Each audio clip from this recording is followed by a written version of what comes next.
Salve galera da primeira série da Escola Cívico-Militar, professor Antônio Ferreira de Maneto, que é o professor Feliciano gravando mais um vídeo de física para vocês, correto, moçada?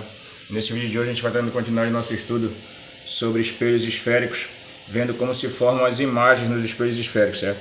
Então, primeiramente aqui na página 140 ele fala sobre como se forma a imagem no espelho côncavo, né?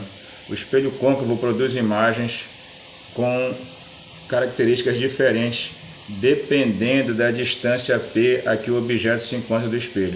Então, para entender a primeira situação aqui, a gente tem um objeto aqui, ó, esse objeto aqui, essa seta aqui é um objeto que está numa distância maior do que o centro de curvatura desse espelho aqui côncavo, certo? Para formar a imagem dele, basta usar dois raios.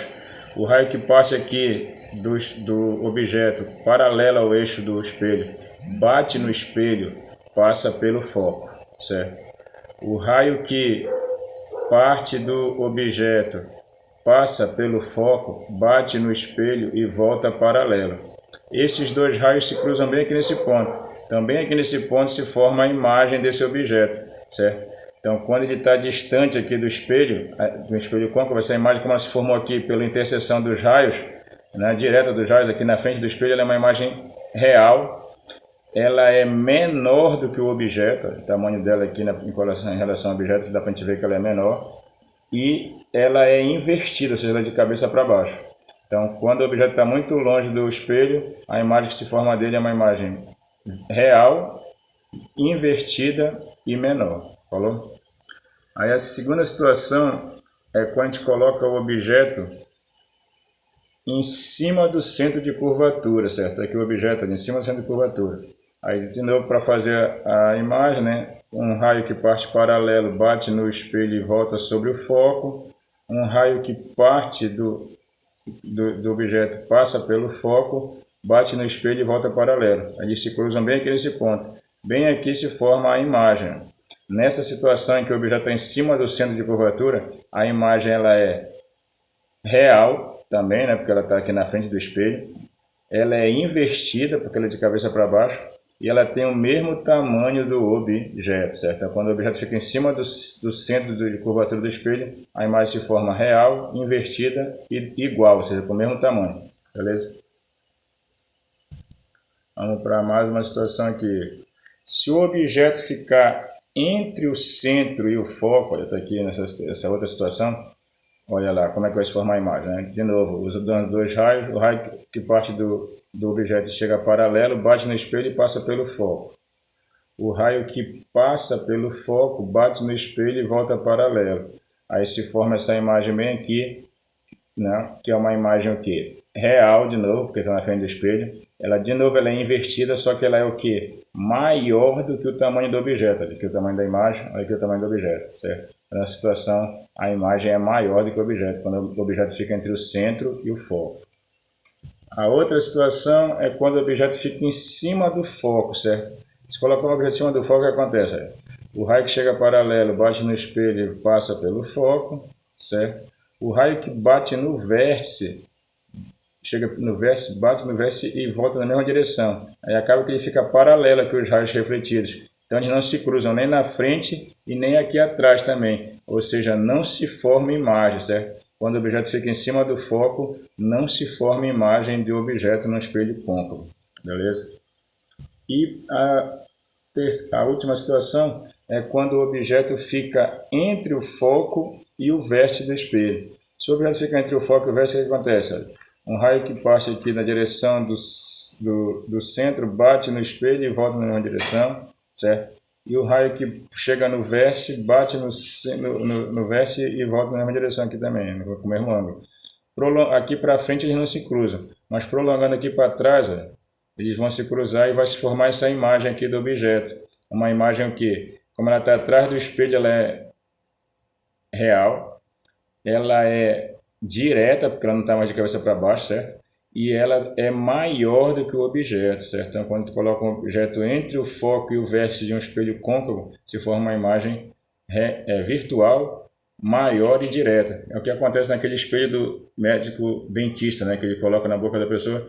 Ele é um espelho côncavo, ele coloca ele entre o foco e o vértice, esse gera uma imagem ampliada, né, do dente do paciente. E no espelho esférico convexo? Nos espelhos convexos só se forma um tipo de imagem, que é essa aqui, olha. Se eu tenho um objeto na frente do espelho convexo, fazendo aqui, usando os dois raios, né, um raio que chega paralelo, bate no espelho e reflete, né, como se estivesse indo na direção do foco, e o raio que ia na direção do foco reflete, que ele usou na direção do centro, o curvatura reflete na mesma direção, né? Então o que acontece? Aqui na frente eles não vão se cruzar, mas prolongando aqui para trás eles se cruzam. E aí o que a gente tem aqui atrás? Uma imagem virtual, direta e menor do que o objeto, certo? Então no espelho convexo a imagem sempre é virtual, menor e direta, certo? Porque ela se forma atrás do espelho, ela é menor do que o objeto e na mesma direção do eixo do principal, no caso para cima, só que, por isso que ela é direta, só que menor, beleza? Então no espelho convexo não interessa a posição do objeto, sempre a imagem é virtual, direta e menor, beleza, meus amigos? Aqui é o seguinte, na página seguinte, na página 141, a gente vai ver atividades que vão nos ajudar já a nos preparar para nossa avaliação parcial, né, da semana que vem. Aqui fala o seguinte na atividade 1. Um feixe de luz incide sobre um espelho formando um ângulo de 30 graus de acordo com o esquema. Então ele chegou aqui, o feixe bateu no espelho, formando aqui com a linha do espelho um ângulo de 30 graus. Né? Aqui está traçado normal e ele foi refletido aqui nesse sentido. Determine o ângulo de incidência. Olha, a normal é sempre perpendicular ao espelho, ou seja, ela forma um ângulo de 90 graus. Esse ângulo aqui dá normal, esse ângulo aqui todinho, pegando o azul e o amarelo, dá 90 graus.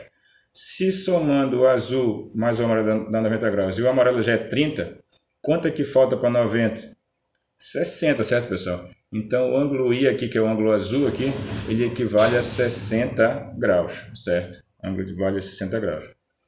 O ângulo de reflexão ele é igual ao ângulo de incidência, o ângulo azul. Então esse ângulo verde aqui ele é igual ao ângulo azul. Se o ângulo azul é 60, o ângulo de reflexão também é 60. O ângulo entre o raio de incidência e o raio refletido. Daqui, somando o amarelo mais o azul mais o verde, né, aqui para cá é 90, com mais 60, né? Eu vou ter o que? 100 e...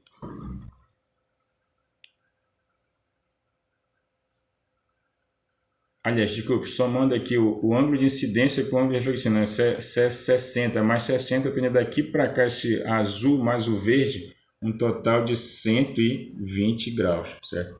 Então essa distância aqui somando o azul mais o verde dá 120 graus. É o ângulo entre o raio de incidência e o raio refletido. Esse ângulo somando o azul mais o verde aqui. Beleza? Vamos à segunda questão. Uma garota observa sua imagem diante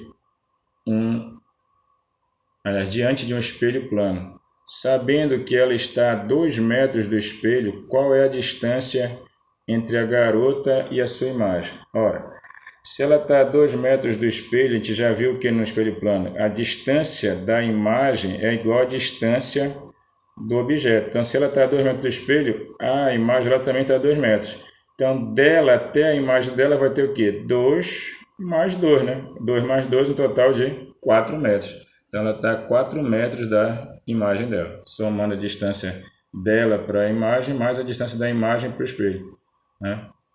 Dela para o espelho mais a distância da imagem para o espelho. Então, 2 mais 2, 4. Dela até a imagem dela tem 4 metros.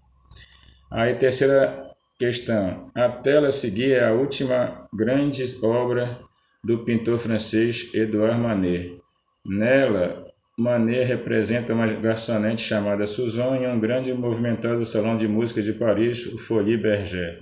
Muitos consideram que Manet fez uso de um espelho plano em sua obra. Identifique a localização desse espelho plano e analise se a imagem refletida corresponde à imagem que Manet observaria nesse espelho. Olha, a gente vê aqui que ela está aqui, né? Bem aqui atrás aparece a imagem dela de costas e aqui a imagem do Manet olhando para ela. a posição está errada porque se ela tivesse de frente para ele, no caso, né, o espelho deveria estar onde? Atrás dela, para poder formar essa imagem da costa dela aqui, certo? E não do lado, como o espelho aparece aqui. Então, houve um erro na pintura porque aparentemente o espelho foi colocado aqui do lado. E deveria estar atrás dela para ela poder estar visualizando ele de frente aqui, beleza?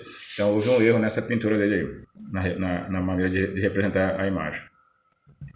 Vamos aqui, meus amigos, para a quarta questão. A respectiva imagem conjugada de um objeto real, quando colocada entre o foco principal e o centro de curvatura de um espelho esférico côncavo, terá as seguintes características. É aquilo que a gente viu ainda há pouco, né? Quando fica entre o centro e o foco, a imagem é real, invertida e maior que o objeto, certo? Então a letra A é a resposta correta aqui. A imagem é real, invertida e maior que o objeto. Se ele fica entre o centro e o foco, a letra A é a resposta certa aqui na quarta questão. A imagem é real, invertida e maior que o objeto. Beleza? Aí ele fala a quinta questão aqui. Analise as imagens a seguir e julgue as afirmações como verdadeiras ou falsas, identificando as identificadas como falsas. Olha, aqui tem um objeto, um cavalo, né? Uma peça de cavalo aqui na frente de xadrez, uma peça do cavalo, né? Uma peça de xadrez em frente de um espelho. Aqui no espelho 1 é um espelho convexo e o espelho 2 é um espelho côncavo, certo? E aqui na letra B ela está diante de um espelho convexo e aqui na letra C diante de um espelho côncavo de novo. Daí ele coloca assim: na fotografia A, de acordo com a reflexão, o objeto está localizado antes do foco do espelho côncavo. A gente olhando aqui, né?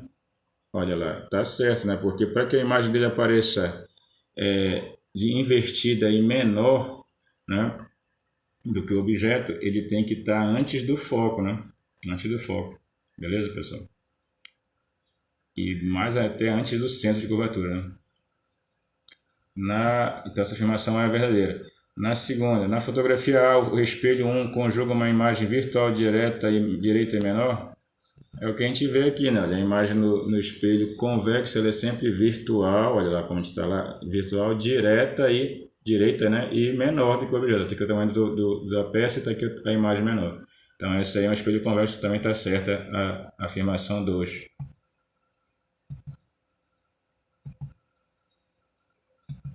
Afirmação 2 correta. Afirmação 3. A peça da fotografia B possui uma imagem real direita e do mesmo tamanho.